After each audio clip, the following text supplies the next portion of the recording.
Hello student, bright future টিউটোরিয়ালসে তোমাদের সবাইকে welcome. আজকে আমি তোমাদের ভাগ প্রক্রিয়া বর্গমূল কিভাবে করতে হয় ওটা তোমাদের শেখাবো। অনেকেই এই প্রবলেমটা থাকে।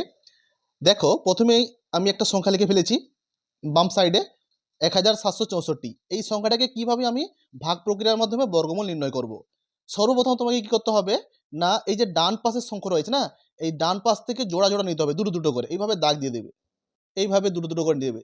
যদি এরকম জোড়া জোড়া নিয়ে দেখো যদি একটা পড়ে আসে তখন ওইটাই রেখে দেবে।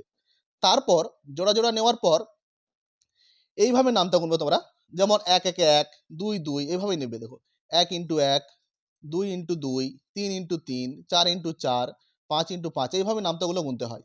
দেখো আমি এখানে নিচ্ছি, দেখো 4 4 16, 5 5 25, 4 4 5 5 25 বেশি হয়ে যাচ্ছে, তাহলে 4 4 16 নেব, তাহলে 4 4 16। তারপর কি করব, বিয়োগ করব। এরপর আবার দুটো সংখ্যা নামবে, এক জোড়া সংখ্যা নামবে, দেখো 64 নামবে। তারপর কি করব, এইদিকে একটা লাইন টানবো, এর ডবল নিব, মানে যেখানে যে সংখ্যাটা বেরাচ্ছে একে 2 দিয়ে গুণ করে নেব, 4 দুগুণে 8 নেব। এইবার এইখানে যা সংখ্যা বসাবো ওইটা ওই সংখ্যাটা দিয়ে গুণ করবো। দেখো এখানে যদি 1 বসাই তাহলে 81 একে 81, ছোট হয়ে যাচ্ছে। তাহলে এখানে যদি 2 বসাই তাহলে 2 বসালাম না, 2 দিয়ে গুণ করব, তাহলে 2 দুগুণে 4, 8 দুগুণে 16, তাহলে আর এখানে 2 বসালাম, তাহলে এখানে 2 বসালাম, মানে এখানে 2 বসালাম, তাহলে করো না 82 দুগুণে 164 হয়ে গেল।